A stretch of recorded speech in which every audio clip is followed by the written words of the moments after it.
All right, welcome back to Credit as an Asset, a guide to credit building. My name is Therison. I'll be your facilitator, and I am so happy that you made it this far. In this lesson, we're going to just bring it all home and put it all together. We're going to move from theory to action. So on today's agenda, we'll be discussing two topics. The first one is get the good stuff going.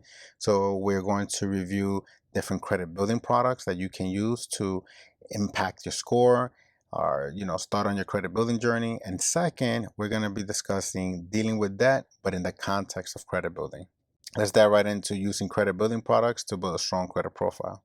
Which of the following can be considered a credit building strategy?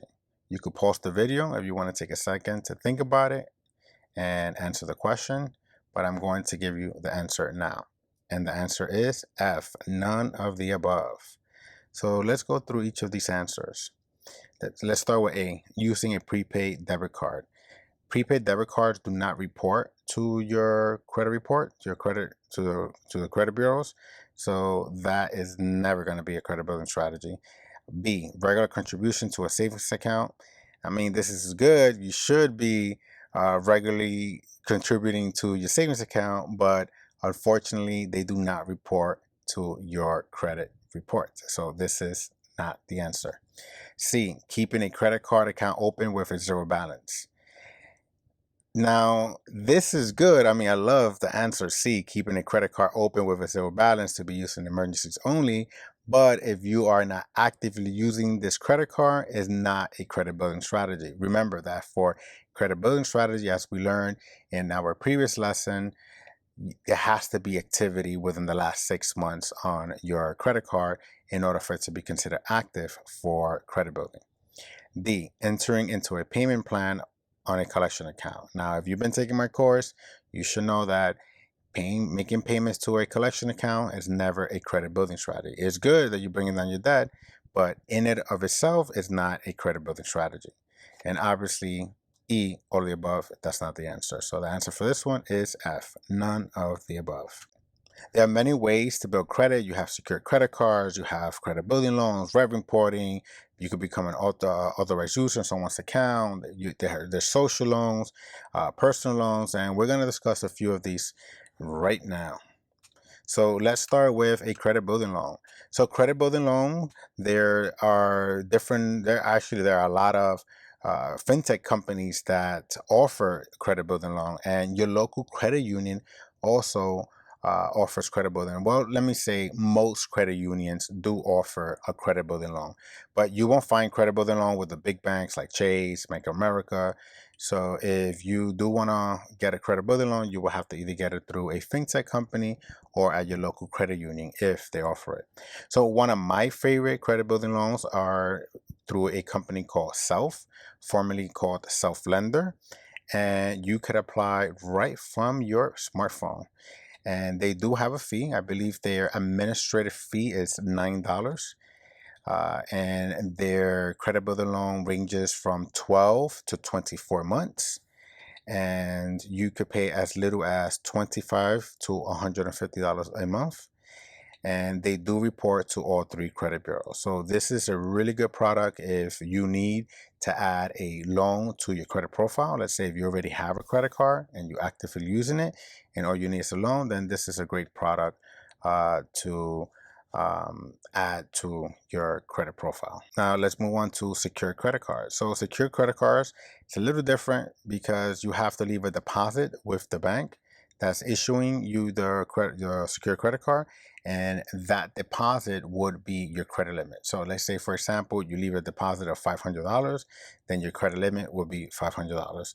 And you cannot use your deposit to make payments. I had clients in the past miss their payment because they thought to themselves, oh, well, they have my security deposit, they could just take it out of there. No, it doesn't work that way. Your secure credit card will be reported to the credit bureaus, and if you're late, that will hurt you and it will get reported to onto your credit report. So make sure that when you apply and you get approved and get these credit building products, that you do have a plan in place to make on-time payments, because as we have learned in practically all my classes, that payment is the most important component of your credit score. So you could go to nerdwallet.com/credit cards, and they have a list of secure credit cards. Now, you could get denied a secure credit card. The Citibank has a secure credit card. Capital One has one. Discover has one, and you could get denied a secured credit card. One of my favorite secure credit cards, and one that I've seen everyone always get approved for, is the Capital One Secured MasterCard. And if you go to CapitalOne.com/credit card/pre-qualify, you could apply for a regular credit card, and it would not be a hard inquiry. So let me explain. Either go to the link that I'm putting up on the screen, or go to the link that you see at the bottom. Excuse me. Go to the link that you see at the bottom, or you could just Google Capital One pre-qualified credit cards, and it will take you to a link for you to input your information and to see if you pre-qualify for a regular credit card. Now, they tell you while you're applying, they tell you that it will be a soft inquiry. It will not be a hard inquiry. So make sure that that's what you're reading before you apply for this card. Once you apply for it, either two things will happen. Either you'll get approved for a regular card, they'll invite you to apply for a regular credit card, and that's when the hard inquiry will hit. Or two, if you do not qualify for any pre-qualified offers, they'll offer you a secured credit card. Self also have a secured Visa credit card, and the way theirs works is after you have a credit builder loan for at least 3 months and you made at least 3 payments, the money that you already paid into your secure loan, they'll use that money as a deposit for your secured credit card. So, I love this product because, consumers could graduate from a secure loan over to a secure credit card, and you could have both. You could have, so with Self makes it real easy for you to have that mix of credit within 3 to 4 months. Now, if you want more information on this particular product, head on over to my community board on mysavingsjar.org, and we could continue the discussion there. So social loans are another credit building product, and different cultures call it different things. Some call it Susu loans, some call it lending circle. In my neighborhood, we call it La Sociedad, which that's in Spanish. When it's translated to English, is the society. And basically, it's a group of family and friends that get together. They decide how much they want to save, and what would the payment be and for how long. So, for example, if it's 10 of us and we want to save $1,000 in 10 months, that means that each one of us will pay $100 a month, and each one of us would take a turn. We say like the pot of, the whole pot of money, and we all take a chance getting the $1,000. Now, if you're doing this with family and friends, no one is reporting payments to the credit bureau, so this is not helping you build credit. However, there are fintech companies that you could still do lending circle and build credit at the same time, and we're going to discuss 2 different companies that offer this service. Which of the following is not a characteristic of a typical credit building loan? Now, you could pause the video if you want to take a second to think about it, but I am going to give you the answer now, and the answer is C. It must report to all 3 major credit bureaus. When you get a credit building loan, they do not have to report to all 3 credit bureaus for it to be considered a credit building loan. They just have to report at least to one of the major credit bureaus for it to be considered a credit building loan. So the question was, which one is not a characteristic?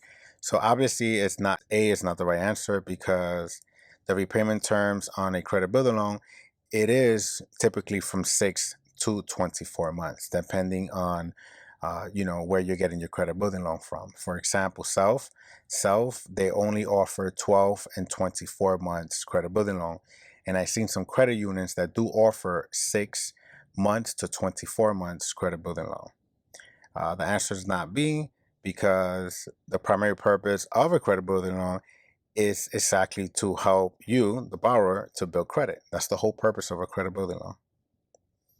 The answer is not D, because your funds are locked into a savings account until you complete the satisfying the terms of the loan.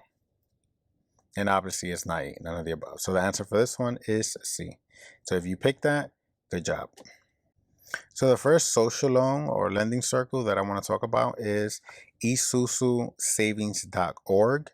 They offer their service. You could either with their service you could either do it as a group, and the service fee is $10 a month, and that's divided by the amount of people that are in the group. So for example, if you have 10 people in the group, then the $10 a month fee will be divided by all 10 people. So if you have 10 people, everybody pays $1 a month. If you save by yourself, is the fee that they charge you is $2 a month. And currently they only report to Equifax. They don't report to neither TransUnion or Experian.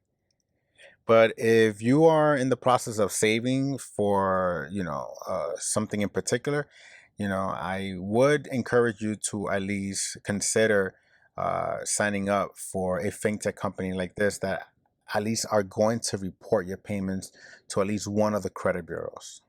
Next, we have eMoneyPool. And eMoneyPool is a little different than Isusu Savings because with eMoneyPool, you're actually saving with people that you never met in your life before. So you could do this on the web, you could do this on your phone. You join a lending circle that have different ones. They have 500, 1,000, 2,000, 3,000. And what's good about eMoneyPool is that if someone in your group doesn't pay, eMoneyPool does step in and make the payment. So you are 100% guaranteed that you will not lose your money. And their fee is a little different. The way that they do it is that they charge you a percentage depending on what slot you pick. The faster you get your money, the bigger the fee you pay. If you get the farther it is out, the less of a fee that you pay. So just go on the go to emoneypool.com and you can learn more there from their website. But if I have used all the products that I'm mentioning today, I have personally used them myself. So if you have any questions, head on over to the community board and just connect with me and let's continue this conversation. So can you build credit without going into debt? A big yes. Yes, you could. You could definitely build credit without getting into debt. In fact, you could build credit and build savings at the same time. So let's look at a case study. So here we have Sophia. She had a credit score of 480. She opened up a secure credit card with a major credit card company and connected it to auto pay her music streaming service. She then set up her bank account to auto pay her credit card bill in full each month. After 6 months, her score increased to a 660 and she was eligible for an unsecured credit card. So folks, you do not need to get into debt in order for you to build credit. And I hope that you see that from the credit building products that I'm talking about in this lesson. They're actually poised to help you build savings and also build credit at the same time. Let's look at one common pitfall with access to credit. So only making the minimum payment. And that's something that, a lot of my consumers, a lot of my clients fall into this trap of just paying the minimum payment. So let's look at this case study. Here we have Max, and Max had some unexpected expenses come up that he couldn't cover with his paycheck. And he used his credit card over the past few months. He now has a $2,000 credit card balance, but the minimum payment is only $60 a month, which he can't totally afford. If Max made only the minimum payment of $60 and didn't charge anything else, it would take him 11 and a half years to pay off his debt, and he will almost pay $1,700 additional dollars in interest. If he paid $130 a month, he would be out of debt in just a year and a half and pay less than $300 in debt. So this is one of the major pitfalls that I see a lot of my clients fall into, just making the minimum payment. So always have a plan in place when you have credit card debt, because the less interest you pay, the better it is for you, for your pockets, and for your finances. So this is something important to keep in mind when making the minimum payments on your credit cards. All right, so now let's move on to the next section and our last section of our lesson today, dealing with debt. So which statement do you agree with most? Focus on new active lines of credit to improve your score versus address old debt before moving forward with credit building. So I'm going to pause there for a second. I want you to think about which one do you personally think is more important. So if someone already has a mix of credit, they don't necessarily need to open up new lines of credit to generate activity. Instead, they can just address all that. So, regardless of which one you pick, there's no right or wrong answer. You're both right. It all depends. And on the other hand, paying off debt and building credit, it can happen at the same time. It can happen simultaneously. So, consider your goals and develop a plan so you could achieve both.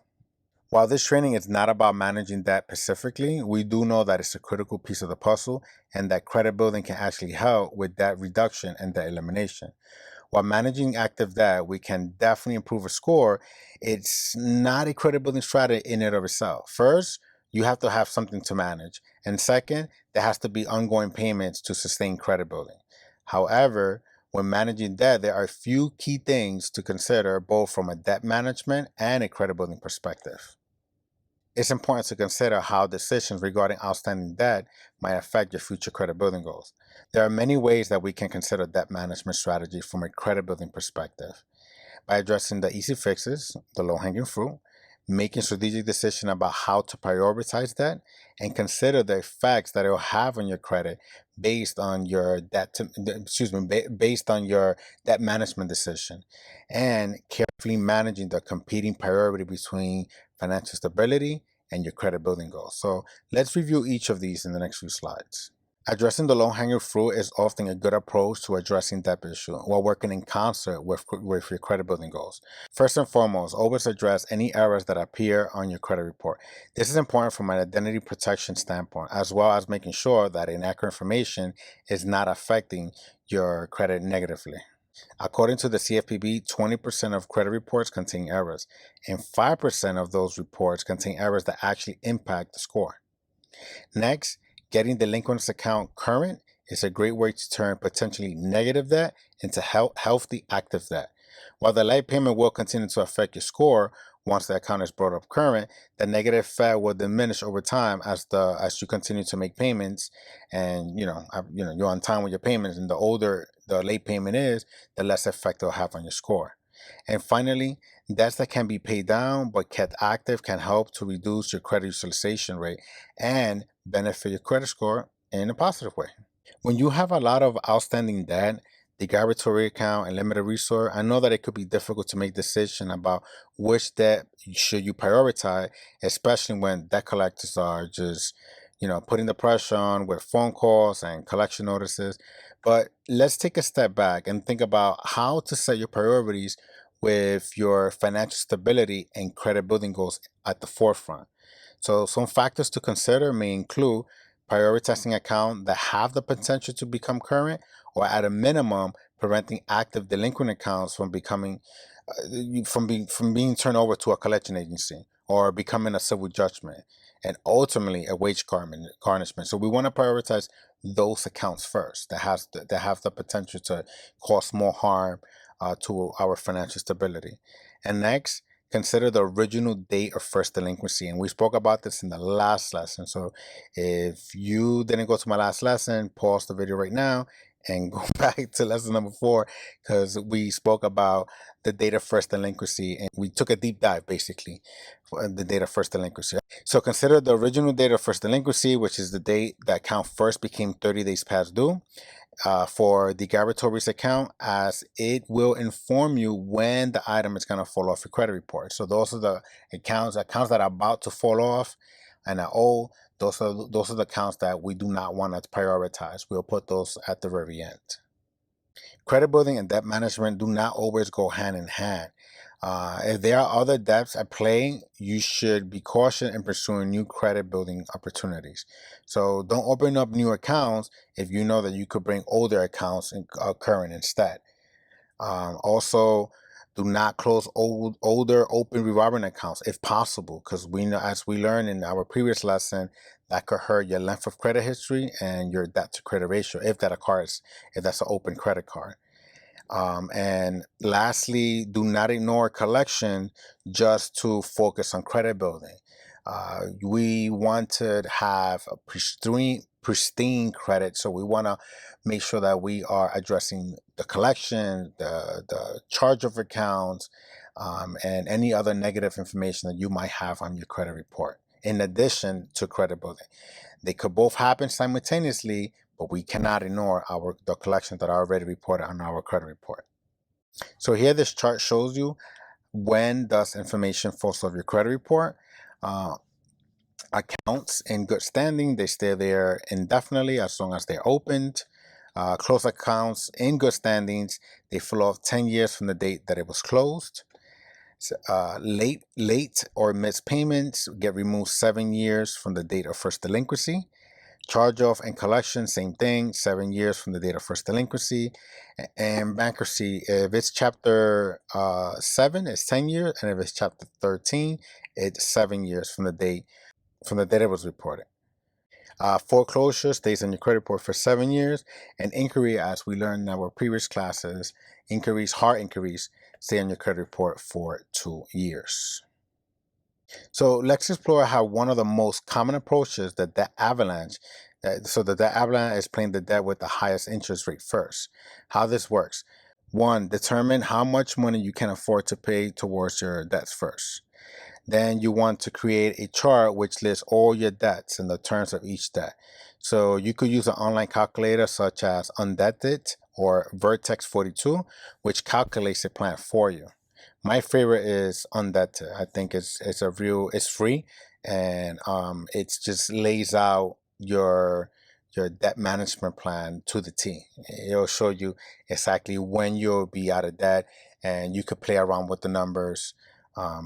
So yeah, definitely go check out undebted.com and let me know what you think. Go over to the community board and let me know what you think. And let's continue this conversation. Next, you want to have a plan in place, and you want to at least pay $5 more than the minimum payment on each of your accounts. So doing this will reduce the amount of interest that you owe, and it reflects more positively than just making the minimum payment. Lastly, apply any extra money remaining on your debt repayment budget to the debt that you have committed to paying off first. So once you pay off one debt is paid off, then apply that surplus of money to the next debt, and so on until you just knock out each debt one by one. Following a resource that may help you develop your debt payoff plan, your payoff strategy. And like I said before, on that it is my favorite, but you're more than welcome to check all 3 and see which one best suits your needs. And ladies and gentlemen, please beware of credit repair scams. You can do this by yourself, and I am here to help you.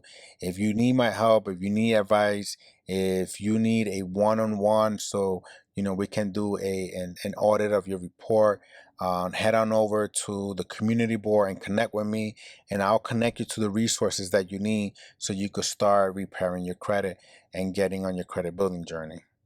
With that being said, I am signing off, but this is not a goodbye. I hope that you go to the community board and join me, and we could continue this conversation, and we could take on this journey together. So speak to you soon.